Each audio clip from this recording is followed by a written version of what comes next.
हाँ वो मैंने विजुअल्स डाल दिए। खुशामदीद। सुबह के 8:35 हुआ चाहते हैं।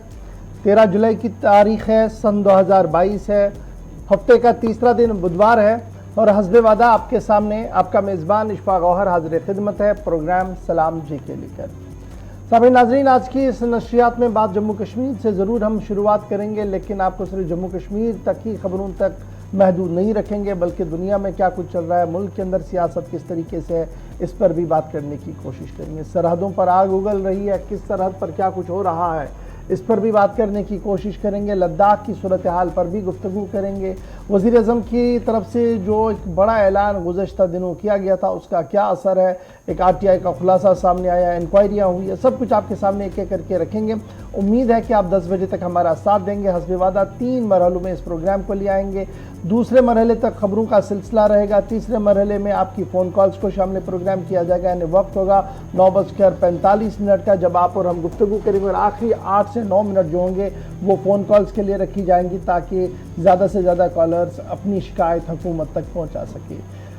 फेसबुक, ट्विटर, इंस्टाग्राम पर भी आप हमारे साथ ज्वाइन करेंगे। यूट्यूब पर आप हमारे साथ ज्वाइन कर सकते हो। आप हमारी नशियात को www.gulistannews.in की वेबसाइट पर भी लॉगिन, सब्सक्राइब और शेयर करके देख सकते हैं। वहाँ पर तहरीरी मवाद भी पढ़ सकते हैं। और अगर आप अपने इलाके के बारे में ख़बरों पर तजिया लिखना चाहते हैं तो वहाँ पर ज़रूर आइएगा, अपना तहरीर वहाँ पर छोड़ दीजिएगा। ज़रूर आपसे वादा है कि आपकी तहरीर को जगह हमारी ऑफिशियल वेबसाइट और राब्ता साइटों पर ज़रूर मिलेगी। तो ये सिलसिला लगातार जारी रहेगा, लेकिन हस्बे वादा प्रोग्राम के तय फॉर्मेट के हिसाब से, चूँकि आज 13 तारीख है और 13 जुलाई को माजी में क्या कुछ हुआ है बताएंगे आसिफ रशीद, दिल्ली स्टूडियो में मेरे साथ मौजूद है। खुश आमदीद, गुड मॉर्निंग, बहुत बहुत स्वागत है आप सभी का प्रोग्राम सलाम जीके में। दिल्ली के स्टूडियो से हम राह रास्ते आगाज़ करेंगे हिस्ट्री ऑफ द डे से। इतिहास में आज का दिन क्या खास बताता है, क्यों खास है और क्यों इस पर बात करना ज़रूरी है। कुछ अहम नुकात की जानिब चलते हैं और आपको बताएंगे कि 13 जुलाई 2022 आज क्यों याद किया जाना चाहिए। आगाज़ हिस्ट्री ऑफ द डे के साथ। इतिहास में या तारीख में आज का दिन क्या खास बताता है।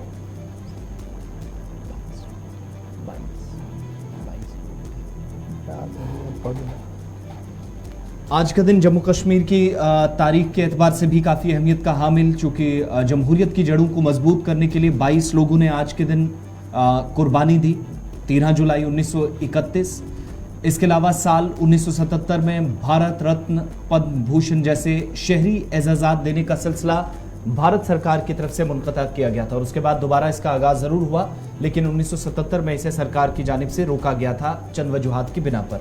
साल 1983 में श्रीलंका में 3000 तमिल शहरियों की हलाकत के बाद खाना जंगी का आगाज़ हुआ, जिसके बाद LTT, तमिल टाइगर्स और कई तरह के मिलिटेंट जो ग्रुप्स बने वो श्रीलंका के अंदर मुल्क को तबाहकारियों की जानिब ले गए और आहिस्ता आहिस्ता श्रीलंका आज कहाँ खड़ा है ये सूरत हाल भी आपके सामने है। शुरुआत 1983 से आज के दिन हुई थी।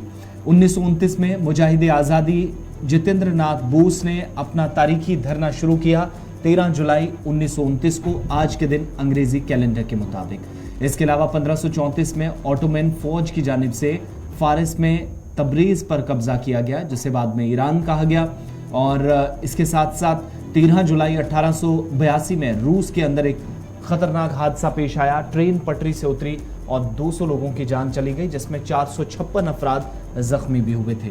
साल था 1908, तारीख थी 13 जुलाई की। लंदन, बरतानिया के अंदर चौथे जदीद ओलंपिक खेलों का आगाज़ हुआ और ओलंपिक खेलों की शुरुआत जो है वो न्यूयॉर्क से भी हुई थी, लेकिन लंदन में जदीद ओलंपिक्स का आगाज़ हुआ था। मुख्तलिफ खेलों का आगाज़ किया गया था 1908 में 13 जुलाई को, इसलिए खेल की दुनिया से जो लोग जुड़े हैं उनके लिए भी आज का बड़ा दिन है।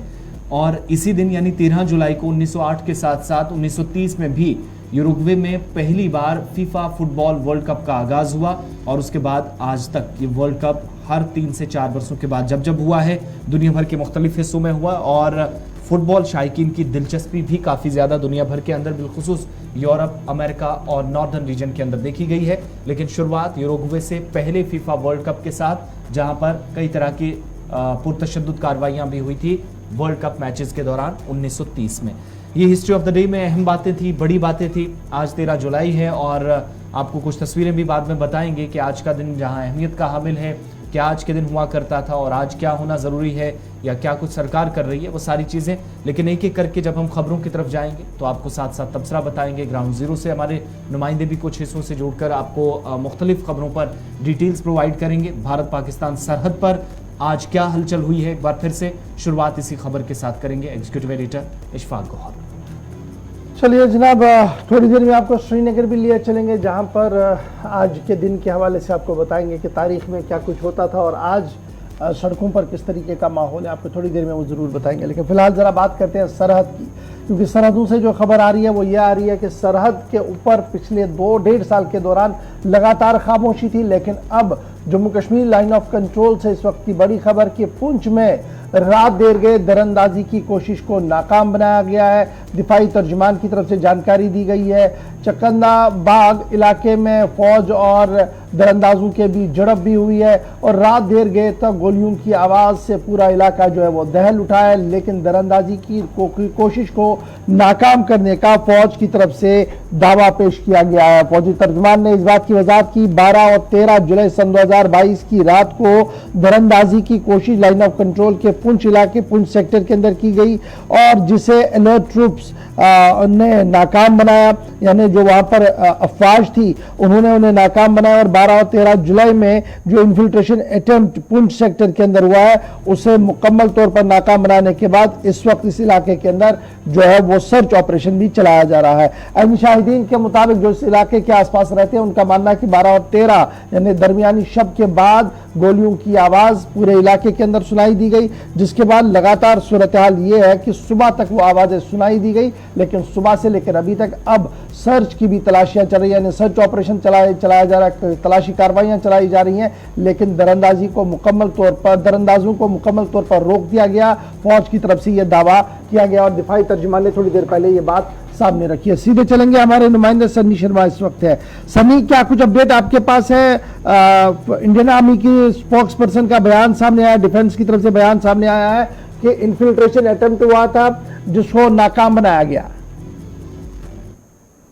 आपको बता दूं कि रात को 12 बजे के करीब पाकिस्तान की तरफ से जो चक्कांदा बाग का इलाका है इस ओर से जो है वो घुसपैठ की जो कोशिश है वो की गई है और भारतीय सेना ने उसे मुंह तोड़ जो है जवाब दिया है। और अक्सर हम देखते आए हैं कि अक्सर पाकिस्तान इस इलाके से घुसपैठ की जो कोशिश है वो करता रहता है। बीती रात 12 से लेकर 2 बजे तक जो है भारतीय सेना जो है अपनी सीमा की रक्षा के लिए खड़ी रही और भारतीय सेना की तरफ से इस पूरे इलाके में जो है बीती रात से ही सर्च ऑपरेशन के साथ साथ जो है वो मुंह तोड़ जवाब जो है वो जो मिलिटेंट्स हैं उन्हें दिया गया है।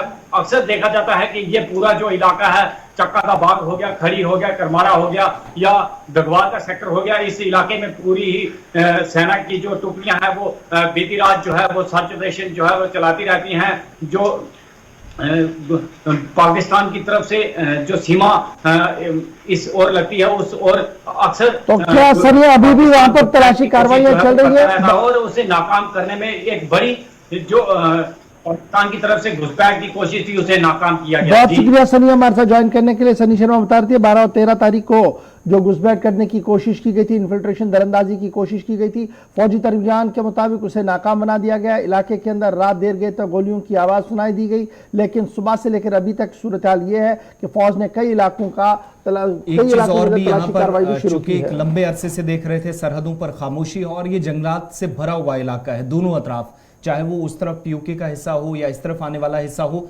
दोनों अतराफ। और सर्च ऑपरेशन चूंकि आमने सामने पाकिस्तानी रेंजर्स और भारतीय फौज भी है तो इसलिए दोनों के दरमियान कई बार राब्ता भी हुआ, मीटिंग्स भी यहाँ पर हुआ करती हैं। और ये वो हिस्सा है जो चक्कादा बाग का सेक्टर जहां पर भारत और पाकिस्तान में तिजारत कई वर्षों तक होती रही और पिछले 2-3 सालों से, हालांकि 2019 के बाद ये तिजारत उड़ी मुजफ्फराबाद रोड के साथ साथ पुंछ से भी बंद है, लेकिन ये एरिया जहां पर हलचल उस वक्त हुई है जब इस इलाके के अंदर जंगलात वाले इलाके में काफी खामोशी थी। और जो सुबह सुबह इतलात हैं कि सर्च ऑपरेशन तो चल रही रहा है, लेकिन इन एरियाज के अंदर उन लोगों को भी रोका गया है जाने से। अब जो जंगलात का रुख करते हैं या बहुत सारे लोग लकड़ियां या ईंधन के लिए या फिर माल मवेशी को लेकर कुछ लोग यहाँ पर निकल पड़ते हैं सरहदी इलाकों की तरफ, तो कई बार जो जीरो लाइन है वो क्रॉस करके माल मवेशी भी उस तरफ चले जाते हैं। उन तमाम चीजों से बचने के लिए और एहतियाती तौर पर रात को चूंकि फायरिंग हुई है उस चीज से बचाने के लिए और कोई नुकसान ना हो इसके लिए फिलहाल मकामी लोगों से भी ताउन के लिए कहा गया, लेकिन ओवरऑल किसी तरह का नुकसान नहीं हुआ है। फिलहाल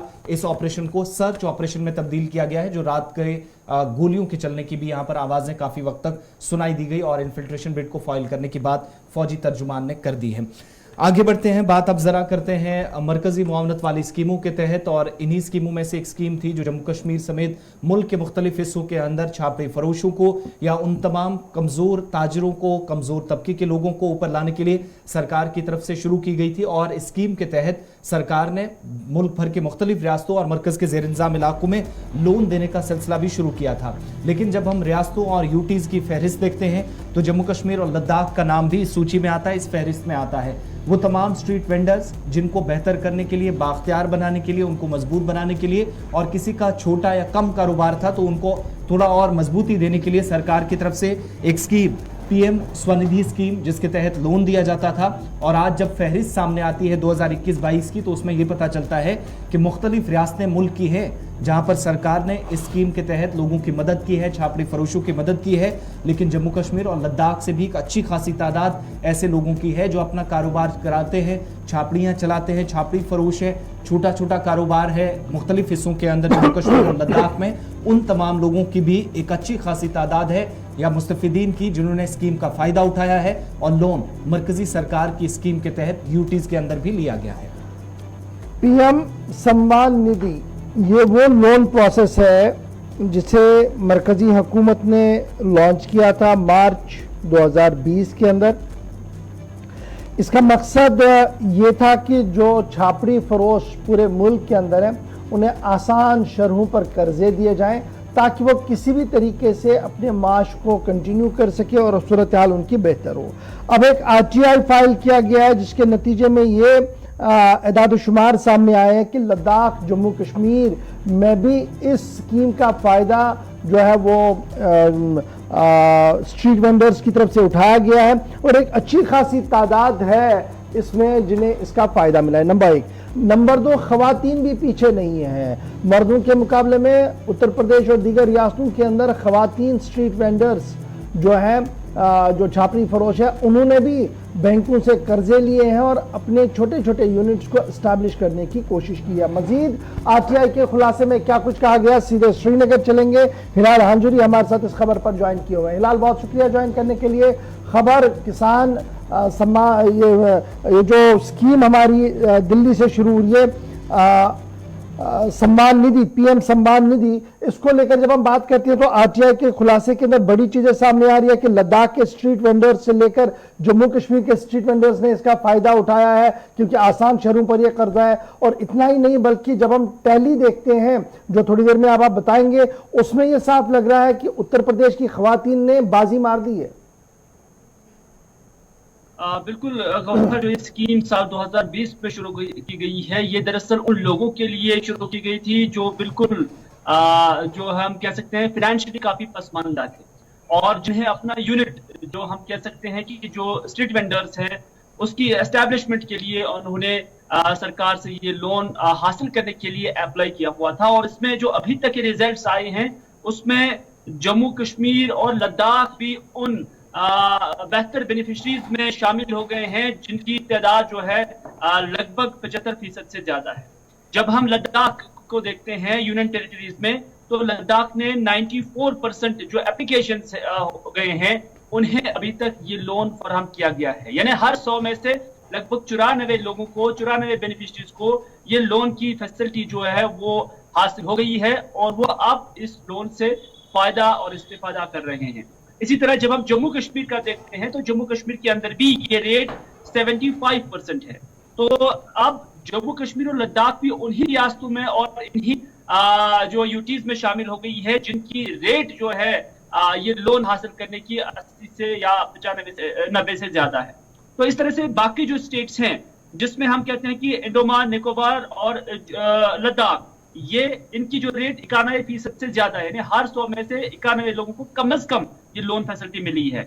लेकिन जो उत्तर प्रदेश है, उत्तर प्रदेश मुल्क के अंदर सबसे वो बड़ी स्टेट है, या वो वाहिद स्टेट है जहां जो सक्सेसिव रेट रही है वो 95.22, यानी हर 100 में से 95 लोगों को ये सहूलियत मिली है। जब हम ये रेशो देखते हैं, रेशो कैसे जाते हैं, ये 95% कैसे निकालते हैं? ये ऐसे निकालते हैं कि 100 लोगों ने अगर वहां पर अप्लाई किया हुआ है तो 100 में से लगभग 95 लोगों को ये लोन जो है हासिल हो गया है। इसी तरह से हिमाचल प्रदेश, तेलंगाना, केरला, मिजोरम, गोवा एंड पुडुचेरी, जहां पर 81% से ज्यादा लोगों को ये लोन हासिल मिला है। हम एप्लीकेंट्स की बात करते हैं। इस तरह से आंध्र प्रदेश, जम्मू कश्मीर, मेघालय, मध्य प्रदेश उन रियासतों में शामिल है जहां की जो सक्सेस रेट है वो 74% है, और ये सब कुछ एक आरटीआई के जरिए जो है हासिल हुआ है। इसी तरह से जब हम औरतों का जिक्र करते हैं तो औरतों में लगभग 90% औरतों ने यूपी के अंदर ये लोन्स हासिल किए हैं। यानी कहा जा सकता है कि वहां पर स्ट्रीट वेंडरिंग के हवाले से जो खवातीन हैं उनके अंदर कॉन्सेप्ट कितना है, और इस हवाले से उन्होंने एप्लीकेशंस भी दी हुई हैं और वो वहां से सक्सेस होकर भी हो गई हैं और ये बेनिफिशियरीज बन गई हैं। तो इस तरह से वहां पर सबसे ज्यादा जो है इन लोगों ने ये लोन जो है हासिल किए हैं। और जो ये कारोबारी तबका है, खासतौर पर जो स्ट्रीट वेंडर्स हैं जिनकी माली हालत ज्यादा बेहतर नहीं होती है, उन्हें इस स्कीम के जरिए एक बड़ा फायदा जरूर हासिल हुआ है, क्योंकि उन्हें लगा कि कोई भी वेंडरिंग के लिए उन्हें एक फाइनेंशियल असिस्टेंस जो मिली है उससे वो खरीदारी कर पाते हैं और फिर उस माल को बाकी ग्राहकों के लिए दस्तयाब रखने में उन्हें मदद मिली है। बहुत बहुत शुक्रिया जी हिलाल हमारे साथ ज्वाइन करने के लिए। और पीएम सम्मान योजना किस तरीके से कामयाबी की और हमकिनार हो रही है, और जम्मू कश्मीर से लद्दाख के अंदर क्या कुछ चल रहा है, तफसीलात बता रहे थे हिलाल हांजुरी। वक्त हो गया जी छोटे से ब्रेक का। ब्रेक के उस पार आएंगे तो आपको बताएंगे कि सरकार ने कुछ इंक्वायरियां इनिशिएट की थी। एक इंक्वायरी की बात आपके सामने पहले ही आ चुकी है, अब उसमें क्या कुछ होगा उस पर गुफ्तगू करेंगे, लेकिन उसके साथ साथ आपको बताएंगे कुछ और इंक्वायरियों को इनिशिएट किया गया है और उस सिलसिले में इनिशियल रिपोर्ट जो है वो चंद दिनों के अंदर आ सकती है। ये इंक्वायरियां कहां पर हुई है और क्या कुछ आगे होगा, इस पर हम बात करेंगे। छोटा सा ब्रेक होगा, ब्रेक के उस पार आप बने रहिएगा हमारे साथ।